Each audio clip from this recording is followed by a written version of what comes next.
अब जो उनका साइज होता है वो नैनोमीटर से कम होता है, कहते हैं नैनोमीटर से भी कम हो जाता है। अब जो नैनोमीटर होते हैं, अब हम कहते हैं नैनोमीटर, कहते हैं 1 नैनोमीटर। जो 1 नैनोमीटर होता है उसका जो साइज होता है वो क्या होता है 10⁻⁹ मीटर होता है, जिसके कारण वो हमें नहीं दिख पाते हैं। और जिसके कारण जब हम स्कैटरिंग ऑफ लाइट करते हैं वो पार्टिकल्स हमको बिल्कुल भी नहीं दिख पाते हैं। क्या नहीं दिख पाते? बिल्कुल नहीं दिख पाते हैं। अब इसके आगे हमारे पास अलॉयज आ जाता है। अब अलॉयज क्या होते हैं? अलॉयज वो मिक्सचर होते हैं जिसके अंदर मेटल और नॉन मेटल बने होते हैं। वो दो या ज़्यादा, दो मेटल्स के बने हो सकते हैं, या फिर दो नॉन मेटल के, या फिर एक मेटल और एक नॉन मेटल के भी बने हो सकते हैं। अब हमें यहाँ पे बुक के अंदर एक एग्जांपल दी हुई है, वो हमारी ब्रास। क्या आ गई है? ब्रास। अलॉय के अंदर अपनी आ गई है, अलॉयज में, अलॉयज के अंदर अपनी आ गई है ब्रास। एग्जांपल है अलॉयज की एक। अब जो ब्रास होती है उसके non uniform composition, uniform composition होती है। अब इसके अंदर क्या होता है 30% जिंक होता है और 70% कॉपर होता है। ये अक्सर एग्जाम में क्वेश्चन आ जाता है। इसमें क्या होता है 30% जिंक होता है और 70% क्या होता है? कॉपर। 70% भैया अब इसके अंदर कॉपर हो गया। ये अलॉयज होते हैं। ये क्या होते हैं? अलॉयज। ये अपने अलॉयज की एग्जांपल होगी है ब्रास। ये ब्रास है, ब्रोस नहीं है, ब्रास लिखा हुआ है। अब ये इसके अंदर आ गया ये। अब इतना एक बार आप देख लो, इसके आगे हम लिखते हैं।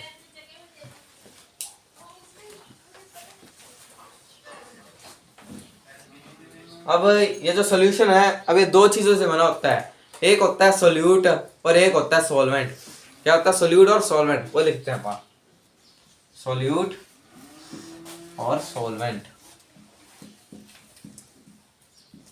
अब जो सॉल्वेंट होता है, कोई भी मतलब एक मिक्सचर के अंदर जो सॉल्वेंट होता है वो होता है जिसके अंदर हम दूसरे पार्टिकल को उसके अंदर मिक्स कर देते हैं, वो होता है अपना सॉल्वेंट। और सोल्यूट वो होता है जो सॉल्वेंट के अंदर मिक्स हो जाता है, उसको हम कह देते हैं सोल्यूट।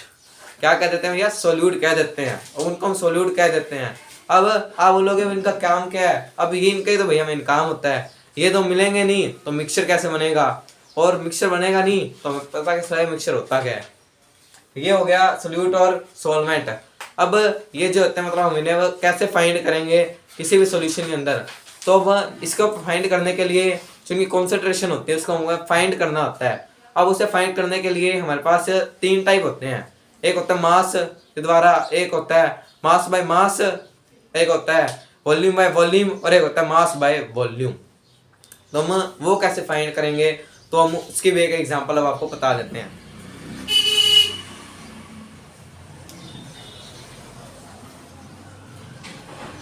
सबसे पहले मैंने आपको क्या बताया? Mass by mass. क्या बता दिया? Mass by mass.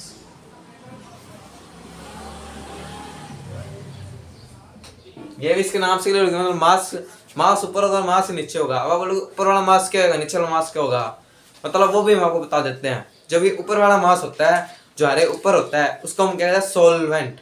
जो सोल्यूट होता है, प्लीज सोलवेंट नहीं सोल्यूट, जिसको हमने उसके अंदर मिलाया होता है। और आगे कहते हैं सोल्यूशन। सोल्यूशन हम नीचे की तरफ रख सकते हैं और मल्टीप्लाई कर देते हैं 100 के साथ, तो उसकी तरह हम मास से मास लगा सकते हैं। ऊपर एम लिख देता हूँ मास के लिए, मास एम लिख देते हैं, mass of solute by mass of solution into 100 ये आ जाता है अपना इसे फाइंड करने। और सॉल्यूशन, अब आप बोलोगे हम सॉल्यूशन कैसे फाइंड करें, हमें तो यहाँ पर सोल्यूट बताया हुआ है और एक सॉल्वेंट बताया हुआ है। तो हम एक बार अभी इसकी भी एक एग्जांपल ले लेते हैं। अगर मान लो हमें एक बार दिया हुआ है कि ये कुछ सोल्यूट कुछ भी ले, सोल्यूट मान लो ले लेते हैं 40 ले लेते हैं। सोल्यूट क्या है? 40 है। और जो हमें सॉल्वेंट दिया हुआ है वो मान लो 60 है। क्या भैया 60? तो अब इन दोनों का मास हम सोल्यूशन द्वारा ले लेते हैं, इन दोनों को प्लस करना होता है। इन दोनों का मास प्लस कर देते हैं हम इन दोनों को, तो मास ऑफ सोल्यूशन हो जाता है। कर देते हैं आगे, मास ऑफ सोल्यूट में क्या दिया है? 40। मास ऑफ सोल्यूशन कैसे फाइंड करेंगे? Mass of solute plus solvent, हम उन्हें लिख mass of solute plus solvent, mass of into 100। तो आगे अब इसके आगे क्या होगा? 40, उन दोनों प्लस करते हैं, 40 प्लस 60 100 इंटू 100 40 आंसर। इस तरह से हम mass of solute by mass of solution, मतलब मास से मास कंसंट्रेशन से हम फाइंड कर देते हैं कंसंट्रेशन। अब इसके क्या किया जाता है, मास बाय वॉल्यूम, है ना, mass by volume.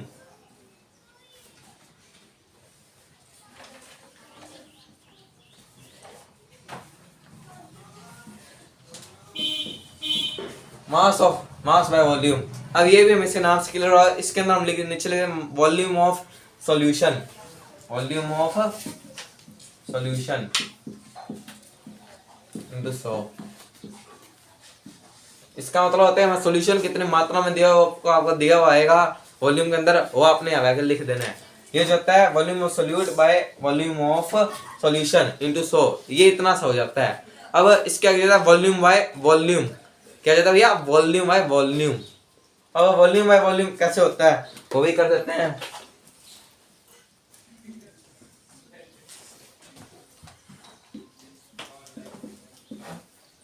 Volume by volume,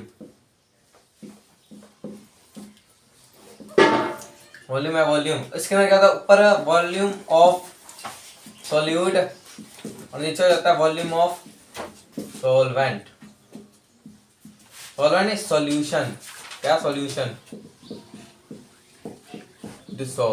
ये होता है भैया इसका volume by volume concentration find करने का किसी भी सॉल्यूशन के अंदर। ये भैया 3 टाइप्स दी होती हैं। अब इन तीनों टाइप्स के अंदर से ही आपको कोई एक आएगी। ये फॉर्मूला याद कर लेना, ये तीनों फॉर्मूले, ये तीनों ही जो फॉर्मूले हैं ये बहुत ज्यादा इंपॉर्टेंट है। अब ये जो अपना अपने क्या किया है, अब होता है सैचुरेटेड सॉल्यूशन। अब एक सैचुरेटेड सॉल्यूशन क्या होता है, एक अनसैचुरेटेड सॉल्यूशन क्या होता है, अब उनके बारे में बात करते हैं। पहले एक बार इतनी रेस कर देते हैं भैया।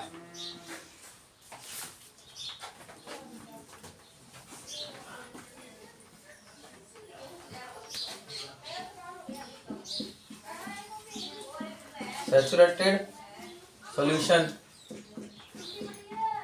और एक होता है अनसैचुरेटेड।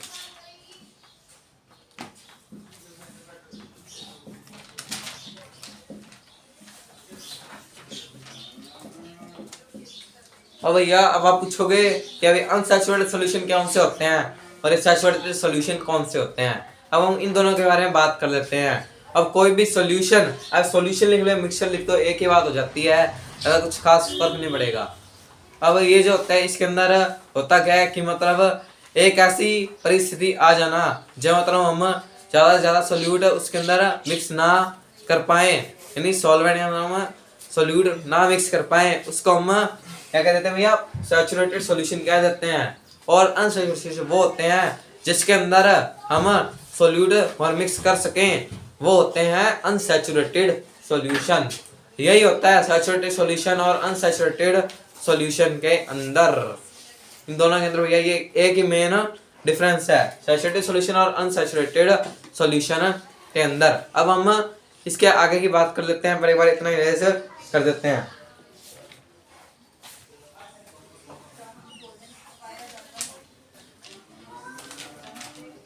अब इसके आगे अपना टॉपिक आ जाता है, क्या आता है, सस्पेंशन। क्या था भैया, सस्पेंशन।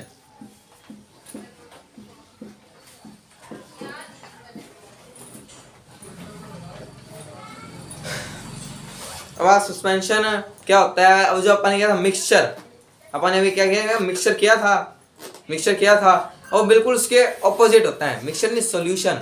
सॉल्यूशन जो अपन ने किया था ये बिल्कुल उसके ऑपोजिट होता है। जो जो पॉइंट्स अपन ने उसके अंदर लिखे थे, किसके अंदर, सॉल्यूशन के अंदर, ये उसके बिल्कुल ही ऑपोजिट होता है, क्या, सस्पेंशन। अब हमने क्या देखा था, सॉल्यूशन क्या होता है, होमोजीनियस, ये क्या हो जाएगा भैया, हेट्रोजीनियस।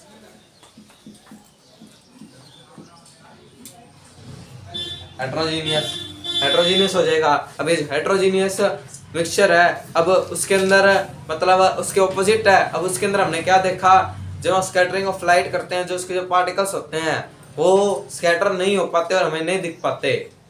पर जो हेट्रोजीनियस ये मतलब सस्पेंशन होता है, इसके अंदर वो हमको मिक्स ये जो होते हैं सस्पेंशन, उनके अंदर हम उन पार्टिकल्स को देख सकते हैं, वो भी बहुत आसानी से हम उन दोनों को देख सकते हैं। अब एक बार हम इतना इरेज कर देते हैं, इसके आगे करते हैं।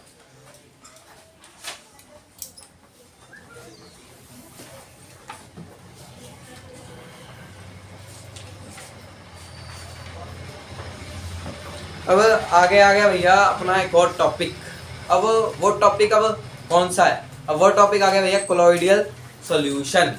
कोलॉइडियल सॉल्यूशन कौन से होते हैं? अब जो कोलॉइडियल सॉल्यूशन होते हैं वो क्या करता है? Appears to be homogeneous but it is actually heterogeneous. Why? ये क्या क्वेश्चन कि जो कोलॉइडियल सॉल्यूशन होते हैं, कौन से कोलॉइड, जो अपने क्या होते हैं ये कोलॉइडियल सॉल्यूशन, जो अपने हो गए कोलॉइडियल सॉल्यूशन, ये appears to be homogeneous but it's actually heterogeneous. Heterogeneous होते हैं। अब ये हेट्रोजीनियस क्यों होते हैं? अब हमने देखा जिसके पार्टिकल्स हमको दिख पाते हैं वो क्या होता है भैया? सस्पेंशन होता है। पर हेट्रोजीनियस के अंदर हमें दिख पाते हैं और होमोजीनियस हमको नहीं दिख पाते पार्टिकल्स। अब जिसके कारण होमोजीनियस मिक्सचर के अंदर दूध होता है, वो भी क्लोराइड की एग्जांपल है जिसके पार्टिकल्स हमको दिख पाते हैं पर हम उनको ज़्यादा ध्यान से नहीं देख सकते, इसलिए हम उसको कोलॉइडल सॉल्यूशन के नाम से जानते हैं। अब इसके आगे आ जाता है भैया टिंडल इफेक्ट। टिंडल इफेक्ट क्या होता है? हमने जो भी स्कैटरिंग ऑफ लाइट की, हमने भी स्कैटरिंग ऑफ लाइट किया, वही होता है भैया टिंडल इफेक्ट। टिंडल इफेक्ट वही होता है scattering of light. Scattering of light ये भैया टिंडल इफेक्ट। अब ये टिंडल इफेक्ट अब इसके अंदर होता क्या है, ये किसने दिया था, क्यों दिया था, किस लिए दिया था, इसका इस्तेमाल क्या है वो जान लेते हैं। ये टिंडल इफेक्ट,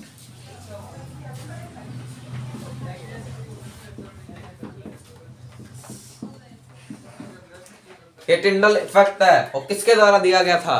सबसे मेन क्वेश्चन, ये दिया गया था उसके नाम से ही, जिस बंदे ने दिया था और जिसकी का सेंट टिंडल, उसके नाम से जाना गया। ये जिसने दिया जॉन टिंडल ने।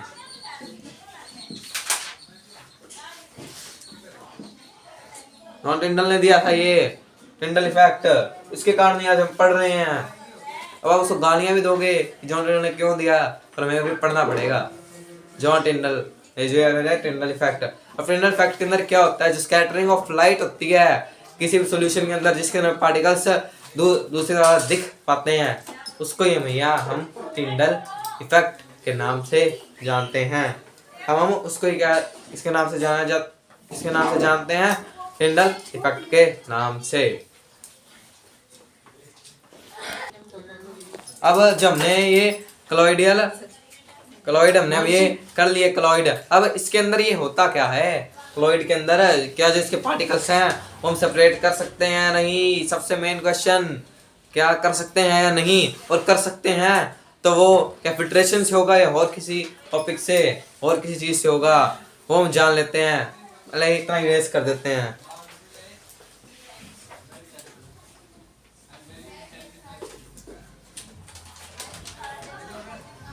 जी नहीं, हम उनके जो पार्टिकल्स हैं उनको फिल्ट्रेशन से नहीं मिक्स कर सकते। No we can't separate the particles with filtration. Filtration से हम उसको नहीं कर सकते, पर फिर हम किससे कर सकते हैं? उसकी एक स्पेशल टेक्निक होती है, जो क्लोराइड के पार्टिकल्स होते हैं उनको सेपरेट करने की, उसको हम कहते हैं सेंट्रीफ्यूगेशन। क्या कह देते हैं? सेंट्रीफ्यूगेशन। अभी क्या होता है, हम इसे इंग्लिश के अंदर लिख देते हैं, एक बार ध्यान से देख लेना। कोलॉइडियल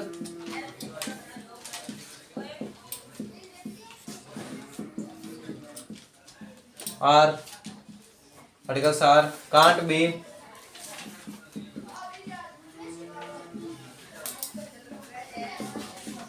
separated by physical process of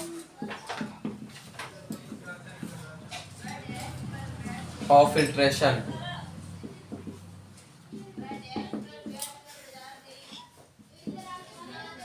ये इससे नहीं कर पाते तो हमने क्या नाम होता है? सेंट्रीफ्यूगेशन। क्या नाम है? Centrifugation. They are separated by a special technique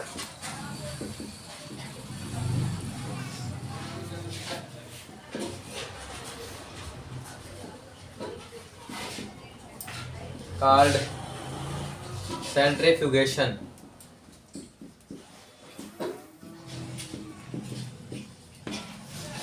यही होता है भैया सेंट्रीफ्यूगेशन, यही है।